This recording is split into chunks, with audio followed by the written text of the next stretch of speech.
السلام علیکم ورحمۃ اللہ وبرکاتہ۔ جب نیزے اور تیر برس رہے تھے، جب خیمے جل رہے تھے، جب پیاس نے حلق کو خشک کر دیا تھا، تب بھی حضرت امام حسین رضی اللہ عنہ نے نماز نہیں چھوڑی تھی۔ سجدہ کیا اور سجدے میں ہی شہید ہو گئے اور سجدے میں ہی اپنا سر کٹوا دیا، لیکن نماز ان کی نہیں چھوٹی۔ یہ تھے حضرت امام حسین رضی اللہ عنہ جو ہمیں یہ پیغام دے گئے، اور ایک ہم ہیں کہ دنیا کی تھوڑی سی مصروفیت سے ہی نماز چھوڑ دیتے ہیں، اور ہمیں دنیا کی تھوڑی سی مصروفیت نماز سے روک دیتی ہے۔ تو ذرا سوچئے میرے بھائیوں، جنہوں نے سجدے میں جان دے دی، کیا ان کے ماننے والے سجدے سے جان چھڑا سکتے ہیں؟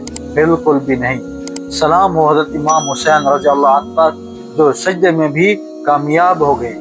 میرے بھائی، یہ نماز چھوڑنے کا وقت نہیں ہے، یہ نماز بچانے کا وقت ہے، نماز پڑھنے کا وقت ہے۔ تو دعا کریے کہ اللہ تعالی ہمیں پکا 5 وقت کا نمازی بنائے۔ آمین ثم آمین۔